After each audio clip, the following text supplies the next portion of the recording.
miracles happen, Brian Boyle. They said that I was in God's hands because I am living proof that miracles happen. My name is Brian Boyle, and this is my story. A month after I graduated high school in 2004, I was coming home from swim practice and was involved in a near-fatal car accident with a dump truck. The impact of the crash violently ripped my heart across my chest, shattering my ribs/clavicle/pelvis, collapsing my lungs, damage to every single organ and failure of my kidneys and liver, removal of spleen and gallbladder, losing 60% of my blood, severe nerve damage to my left shoulder, and in a coma where I was on life support for over 2 months at Prince George's Hospital Center in Cheverly, Maryland, USA. I don't have a memory of the accident, or the few days before the day of the accident. The first thing that I remember after the collision, which is still so vivid in my mind even today, is being in this very large white tube. In this tube was a boy sitting to my left, and many other boys and girls on my right side. I use the term boys and girls because they appeared to be my age. I didn't know why I was there or how I even got there in the first place. The more I sat there, the more I was able to visualize my surroundings. The boy to my left had a cell phone, and he asked me if I needed him to call anyone for me. I told him yes. Can you call my parents and tell them that I love them? The next thing that I remember is waking up in a hospital bed, chemically paralyzed and hooked up to all these machines. Through all the buzzes and beeps going off from the medical equipment that was saving my life at that instant, I could hear my mom and dad telling me in between dramatic pauses of crying hysterically that I was going to be okay. Only moments before, I believe I was waiting in line to meet my final judgment, but it must have not been my time. Moments later, I had come back to life. This was just the beginning of my suffering. I died 8 times while I was in the intensive care unit, and even when I woke up from my coma, I couldn't talk or communicate. The day that they knew that I would live, was the day that I either left my room in a wheelchair or a body bag. As far as the future, it didn't exist. Walking was never going to happen again due to all the extreme injuries and because of the shattered pelvis. The thought of swimming was just that, only a thought.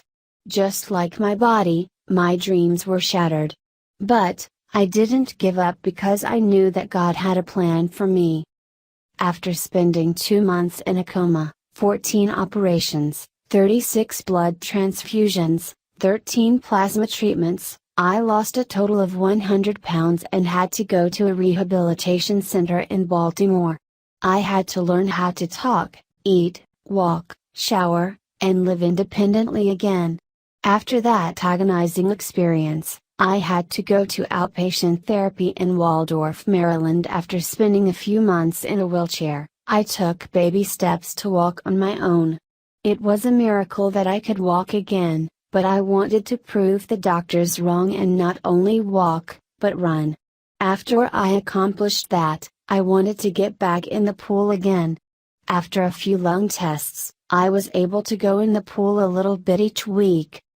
Before the accident I had 3 goals: to go to college, swim on the team, and compete in an Ironman triathlon one day. After a few months of swimming a few laps here and there with my training partner and good buddy, Sam Fleming, I decided that I was not going to let my injuries stop me from living my dream, and 6 months after that I began my freshman year at St. Mary's College of Maryland and also was one of the swimmers to watch on the team.